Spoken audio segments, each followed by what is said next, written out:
Oke, siap. Oke, Pak. Mulai. Cek. Halo, selamat siang semua. Salam sehat ya. Saya Revalino Tobing dari Wisata Kreatif Jakarta. Hari ini kita live IG sambil jalan, bahwa posisi kita ada di lapangan Fathahillah. Teman-teman, kita ada di Kota Tua Jakarta. Ini adalah kota pertama kali ya di mana kota Jakarta bermula. Ya, kalau kita bercerita mengenai Fathahillah, banyak yang bilang museum itu katanya museum Fathahillah. Padahal yang Fathahillah itu adalah lapangannya. Ini namanya lapangan Fathahillah. Lapangan Fathahillah ini teman-teman ada 3 museum. Satu namanya Museum Sejarah Jakarta. Di seberang sana ada Museum Seni Rupa dan Keramik. Dan di sini ada satu lagi, ada bendera Indonesianya. Ini adalah Museum Wayang, ya, Museum Wayang. Jadi bahwa ada 3 museum di sini dengan nama lapangan Fathahillah. Ini bersejarah sekali, ya. Bisa dilihat bahwa di tengah-tengah lapangan sana harusnya ada pancuran air, di mana zaman dulunya ketika kita masih bersama-sama dengan orang Eropa di sini, di tengah-tengah itu pancuran air itu tersebut dipakai untuk minum hewan kuda. Kuda buat apa? Sebagai kendaraan. Ketika pada waktu itu mereka mempergunakan kuda untuk delman maupun juga kendaraan daripada orang-orang Belanda pada masanya. Teman-teman bisa lihat, kita akan masuk ke dalam museum sejarah. Bisa lihat di sini. Bagus ya suaranya. Yang namanya Kedengaran nggak, Pak? Museum Sejarah Jakarta. Museum Sejarah Jakarta ada bendera Indonesia, bagus. Bisa saja ada meriam dan lain-lain. Karena ini gedung, ya, dulu bermula dipakai sebagai kantor gubernur. Ya, sebagai kantor gubernur, ya, dan kantor gubernur, dan lantai 2-nya itu dipakai sebagai pengadilan. Kalau yang namanya pengadilan artinya di situ juga ada penjara. Ada penjara di mana digunakan sebagai buat para tahanan. Ada penjara. Nanti kita lihat penjaranya, kita akan masuk, kita lihat. Kita akan masuk ke dalam museum dulu. Teman-teman jangan lupa, sekarang museum sudah dibuka untuk umum, ya. Tapi tetap masuk museum harus ikut dengan prokes, ya. Sebelum kita masuk ke museum, tetap kita harus cuci tangan, ya. Dan seperti teman-teman lihat, saya tetap pakai masker di sini, ya. Saya tetap pakai masker supaya kita tetap dalam prokes. Yuk, kita jalan sama-sama untuk masuk ke dalam museum. Museum kita, ini pintu masuknya. Pintu masuknya sekarang dari arah samping, bukan dari arah depan. Bahwa masuk ke dalam museum, museumnya buka dari hari Selasa sampai dengan hari Minggu, kecuali hari Senin. Hari Senin tutup. Hari Senin adalah hari internasional, di mana museum, hampir seluruh museum di dunia, mereka hari Senin ditutup. Ini kita mau masuk ke dalam museum. Selamat siang, Pak. Ya, bisa dilihat. Setelah cuci tangan, kita tetap harus melakukan prokes, diperiksa temperatur tubuh kita. Beli tiket di sini, ya. Cek dulu ya. Beli tiketnya di sini. Tadi saya bilang mereka buka tiap hari Selasa sampai hari Minggu kecuali hari Senin. Di sini harga tiketnya hanya Rp5.000. Rp5.000. Tetapi kalau buat yang bawa kartu pelajar atau kartu mahasiswa, satu orangnya hanya Rp3.000. Ya.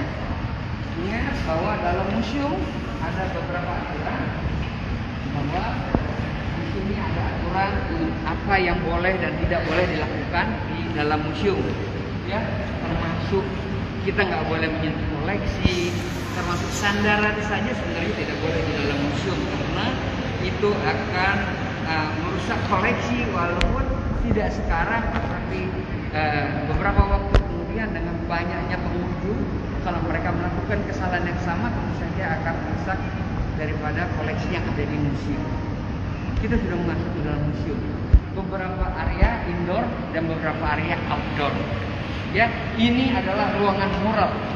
ruangan mural, teman-teman bisa lihat di sini ada sekeliling ada banyak lukisan. Ada 3 lukisan utama.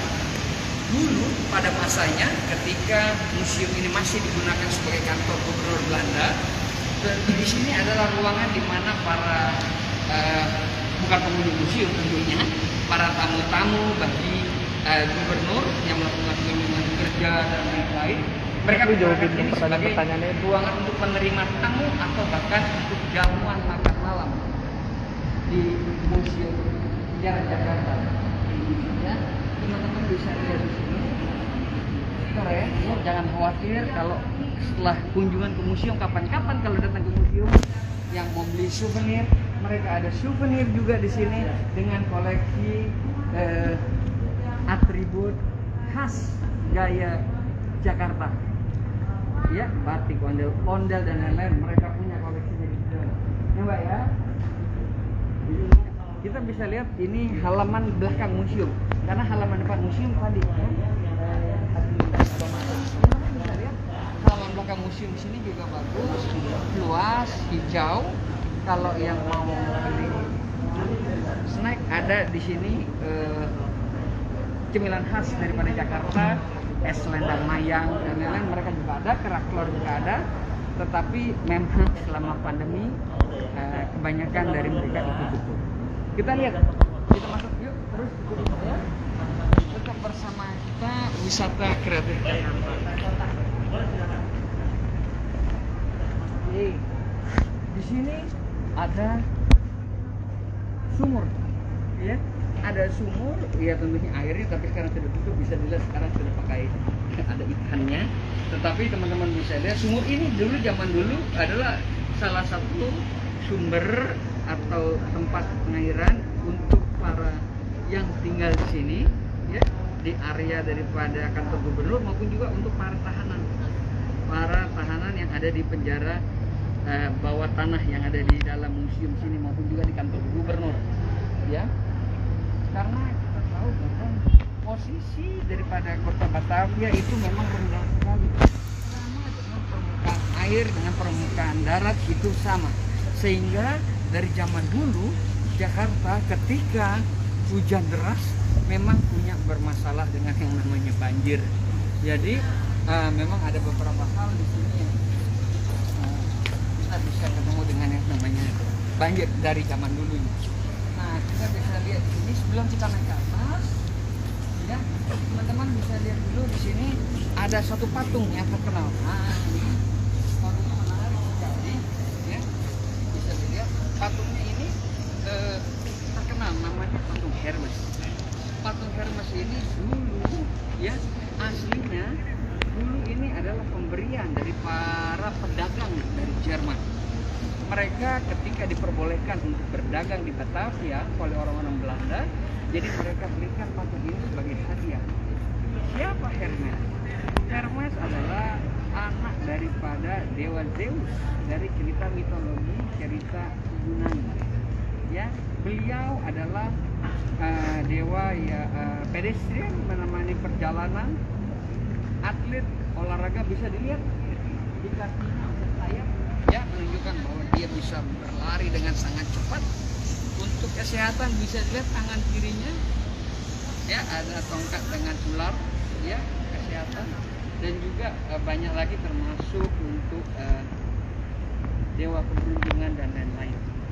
Patung ini dulu pada awalnya terdapat atau diletakkan di jembatan Harmoni. Ketika kita dah Harmoni dari jalan Hayam Murug, ya, kita mau di jembatan Harmoni itu ada di sebelah kiri. Sekarang kan masih ada, ya, masih ada. Aslinya ini yang ada di sana. Tetapi ada suatu masa patung ini sempat hilang. Patung ini sempat hilang sehingga orang hilang dan ketemu lagi, ya. Anda kemudian dikhawatirkan hilang ataupun supaya orang bisa tetap melihat lalu lalang, dibikinlah imitasinya yang masih ada di Harmoni sekarang, tetapi yang aslinya ada di Museum Sejarah Jakarta. Teman-teman, sahabat wisata kreatif Jakarta, kita mau lihat penjara bawah tanah yang tadi saya sebutkan ini. Kita lihat penjara bawah tanahnya. Di sini kita melihat penjara bawah tanah, sebenarnya mereka ada 6 penjara bawah tanah. Yang ada di sekitar sini ada 5 penjara, ya. 5 penjara ini untuk laki-laki. Ada 1 penjara untuk wanita, tapi ada di sudut sebelah sana, di sudut bagian barat daripada museum. Dan ada beberapa pahlawan kita terkenal yang pernah ditahan di sini. Kalau yang laki-laki tentu saja pernah di sini ditahan Pangeran Diponegoro, ya. Dan kemudian untuk perempuan, pahlawan perempuan pernah ditahan adalah Cut Nyepi. Kita masuk ke dalam penjaranya.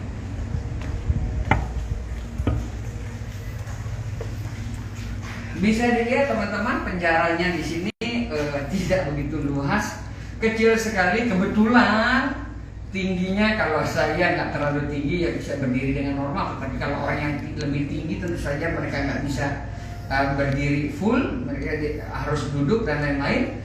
Dan di sini ada cannonball, bukan cannonball, ya ada cannonball di sini. Ini cannonball, sorry. Dan kalau ini untuk tentu saja untuk diikatkan dengan rantai kepada kaki untuk para prisoner, untuk para tahanan supaya mereka tidak kabur, ya.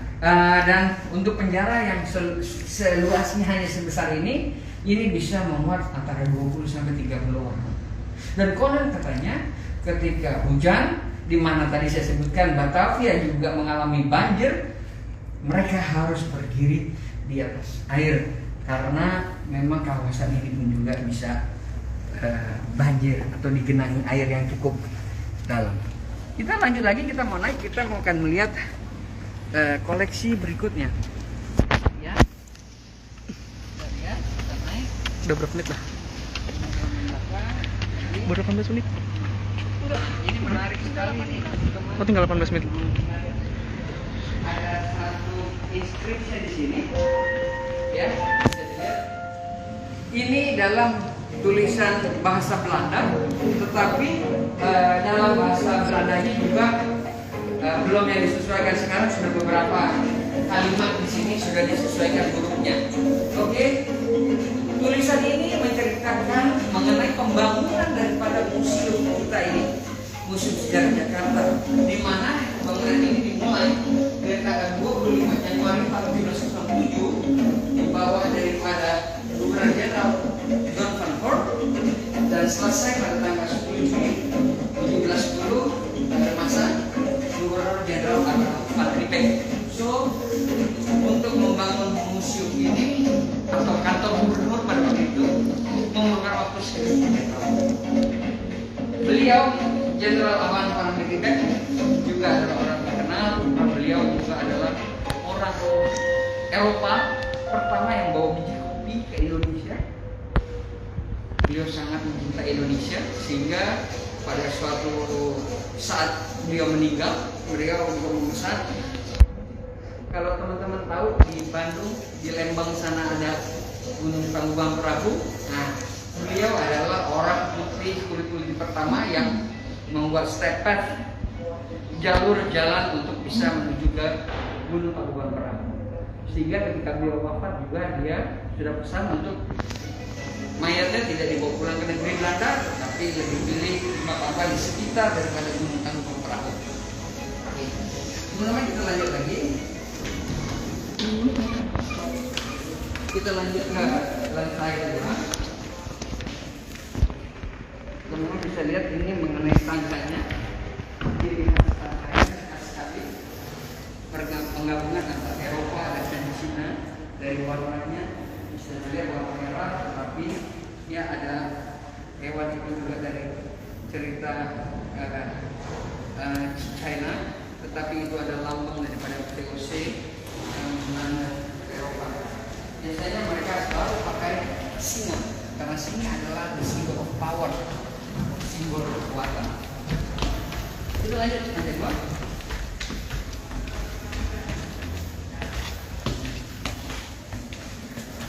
Nah, tadi saya bilang teman-teman bahwa lantai 1 dipakai sebagai kantor gubernur, sementara lantai 2 yang kita lihat adalah dipakai sebagai pengadilan. Kita lihat di sini ada koleksi-koleksi yang menarik, banyak koleksi.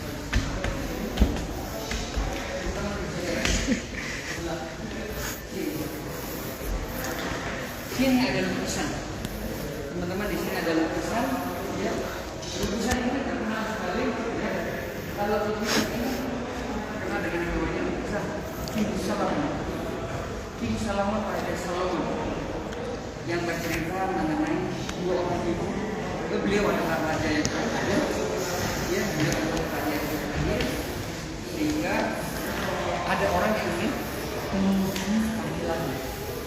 Bagaimana ketika itu datang dua orang ini membawa satu orang bayi. Kedua ibu tersebut mengakui dan mengatakan bahwa ini adalah bayi mereka. Ya, untuk menentukan bagaimana atau siapa bayinya, milik ibu yang mana, akhirnya King Solomon sebagai raja yang adil kata, oke, kalau masing-masing bilang itu adalah bayinya, dan bayinya kita bagi dua. Ibu yang satu langsung bilang, enggak mana, kalau bayinya harus dibagi dua, karena artinya dibagi dua. Sementara ibu yang satu bilang, oke, bayinya kita bagi dua, supaya masing-masing bisa mendapatkan bayi. Dari situ kita tahu siapa ibu yang asli atau ibu yang hanya mengaku sebagai ibunya.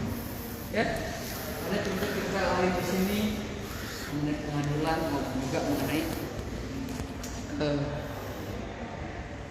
masa pengadilan juga, masalah permasalahan dengan korupsi yang dilakukan sehingga ada hukuman yang dituliskan dalam dibuat dalam bentuk lukisan.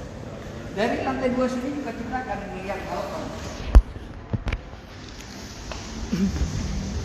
Iya, teman-teman, kita ada di balkon lantai 2 daripada Museum Sejarah Jakarta. Ada tentu saja bendera kita, bendera Indonesia. Dari lantai 2 sini, dari balkon sini, ya teman-teman, para jenderal ataupun para petinggi mereka bisa melihat kondisi daripada lapangan yang tadi saya bilang namanya lapangan Fathahillah atau Plaza Fathahillah, Taman Fathahillah. Ya, apa yang mereka lakukan di sini ketika di atas daripada museum ini ada bel, ada lonceng. Ketika zaman dulu bel itu berbunyi artinya akan ada eksekusi bagi para tahanan. So, para petinggi, jenderal dan jajarannya mereka bisa melihat bagaimana mereka melakukan eksekusi di depan museum. Hukum pancung dan juga hukuman gantung. Teman-teman bisa lihat di tengah-tengah tadi kita sudah lihat pancoran air yang saya bilang tadi adalah tempat minum untuk kuda ataupun tren juga waktu itu lewat sini di depan sini. Ya. Ke depan sana kita bisa lihat di sana ada satu meriam yang besar sekali. Namanya meriam si Jagur yang menghadap ke arah utara untuk menjaga dari serangan dari pelabuhan, karena pelabuhan Sunda Kelapa ada di utara daripada museum ini ataupun gubernur ini. Beberapa bangunan di sini bisa dilihat juga gedung yang di seberang sana namanya kantor pos kantor. Itu adalah salah satu gedung bersejarah yang memang dari awal zaman Belanda ketika dibuat gedungnya sebagai kantor pos sampai sekarang pun juga masih dipakai sebagai kantor pos. Di sampingnya ada gedung Jasindo dan kemudian ada satu kafe ya yang juga terkenal namanya Cafe Batavia, di mana kafe tersebut juga beberapa kali berubah fungsinya, dipakai baik dari sebagai rumah gubernur, dipakai juga sebagai dekat kantor imigrasi, kemudian dipakai sebagai kantor oleh orang-orang Belanda, kemudian dibeli oleh orang Prancis sebagai kafeteria, kemudian dibeli oleh orang Australia sebagai kafeteria, sekarang sudah by Indonesian juga sebagai restoran dan kafeteria. Kita lihat gedung berikutnya. Kita lihat ruangan berikutnya. Nah, kalau tadi kita sudah lihat di lukisan mengenai keadilan daripada Raja Salomo, sekarang kita akan lihat bagaimana pengadilan. Di bawah tadi kita sudah lihat ya mengenai penjara bawah tanah. Nah, Kalau ini adalah pengambilannya, mejanya. Bisa dilihat di sini, mejanya besar. Ada 3 lemari besar yang memang dipakai sebagai tempat koleksi. Dan sini ada satu lukisan yang menarik. Ya, ini adalah orang Belanda, ya, Van der Para namanya, Van der Para. Beliau dari abad ke-18. Bisa dilihat, orangnya besar, tambun dengan pakaian sangat mewah. Salah satu gubernur jenderal yang ada di Belanda, dan beliau sangat terkenal. Pada waktu itu beliau terkenal karena pada masanya sempat terjadi korupsi yang sangat besar sekali dilakukan VOC pada zaman beliau ketika menjadi gubernur jenderal di sini. Oke, di belakang sana juga ada patung setengah badan. Beliau adalah William Oranje. William Oranje juga orang Belanda, ya. Oranye, ingat ya, warna yang khas sekali oleh negeri Belanda. Bahkan beberapa kota mereka kaos timnasnya juga berwarna orange, ya, Van Oranje. Dulu ada orangnya William Van Oranje. Ada foto atau lukisan di sana mengenai kota tua zaman dulu. Persis seperti di Eropa, ya, teman-teman bisa lihat satu lukisan, ya, bagaimana kantor gubernurnya pada zaman dulu. Di situ ada bagaimana pada zamannya berdekatan dengan museum wayang yang dulunya berfungsi sebagai gereja. Juga balai kota kembali yang dulunya mirip sekali antara Museum Sejarah Jakarta atau balai kota zaman dulunya dengan balai kota yang ada di Amsterdam. Kita lihat di sini. Berikutnya, ini ada banyak ya, ada partisi di sini, ada partisi bisa ruangan, teman-teman bisa lihat dengan bergaya para Romawi, akan tetapi bisa dilihat di atasnya ada crown, ya, karena memang Belanda, Nederland adalah di bawah raja, dan di bawahnya juga ada 7 gambar, ya, 7 gambar menunjukkan bahwa pada zamannya mereka mempunyai 7 provinsi. Di sini banyak sekali koleksi furniture, ya, ada koleksi furniture, dan kita bisa lihat ciri khas daripada Eropa, ya, orang Eropa biasanya di atapnya itu berbentuk half dome atau berbentuk half dome. Half dome itu kubah, ya, berbentuk kubah. Kita lihat ruangan berikutnya. Ya, di sini siapa mau isi lagi? Tutup.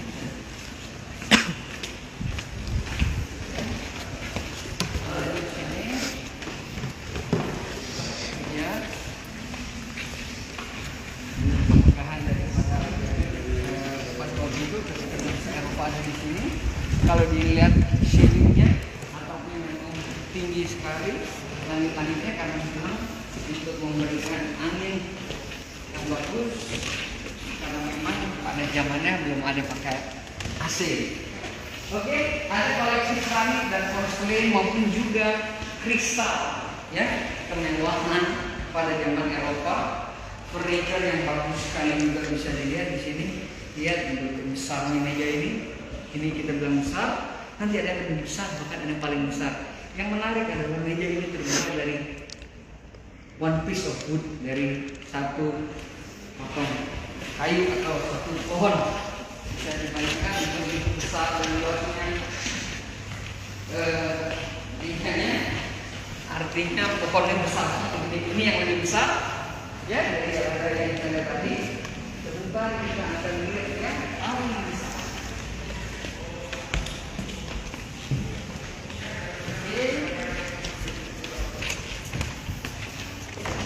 Ini sangat besar. Bisa dilihat bahwa meja ini yang paling besar. Dan furniture yang tadi kita lihat, selain daripada lemari atau partisi pemisah ruangan yang ada di sebelah kiri sana bisa dilihat, ya, ataupun juga mereka ada furniture yang dipakai dipergunakan untuk permainan. Ada chess, ataupun ada backgammon. Nah, hanya kalau sekarang backgammon orang kita kurang familiar dengan permainan backgammon. Ini bisa dilihat ya, backgammon seperti ini. Nah, di sini ruangan terakhir sebelum kita selesai daripada acara kita pada saat ini, ada ruangan ini juga ruangan terakhir di mana sudah foto-foto yang ada di ruangan ini adalah mengenai Jakarta di masa depan, megapolitan kota Jakarta. Saya mau tunjukkan di sini ada satu pintu tangga untuk naik ke atas tower. Ingat tadi di awal saya ada bercerita bahwa di atas sana ada bel. Zaman dulu ketika bel bunyi ada yang namanya eksekusi. Ya, jadi inilah foto-foto Jakarta di masa setara atau modern setelah masa daripada kolonial Belanda yang bisa dilihat pada saat ini. So teman-teman, wisata kreatif Jakarta selesai sudah acara perjalanan kita. Ya, acara perjalanan kita selesai dulu untuk acara lihat-lihat di museum sejarah Jakarta. Ingat, namanya museum sejarah Jakarta bukan museum Fathaillah. Fathaillah adalah lapangan yang ada di depan sana. Silakan datang ya ke Museum Sejarah Jakarta, buka dari hari Selasa sampai dengan hari Minggu, mulai jam 8 pagi sampai tutup jam 4 sore. Tapi silakan beli tiket, loket dibuka sampai jam 15.30. Hanya Rp5.000 ya, teman-teman bisa datang, atau teman-teman bisa tetap ikut virtual tour bersama Wisata Kreatif Jakarta. Kita punya banyak sekali acara-acara virtual tour ya, baik di Jakarta, di luar kota Jakarta, maupun juga ke luar negeri. Kita punya acara perjalanan secara virtual. So, teman-teman Wisata Kreatif Jakarta, enjoy live streaming daripada Instagram Wisata Kreatif Jakarta. Sampai ketemu lagi di acara berikutnya. Salam museum di hatiku. Terima kasih.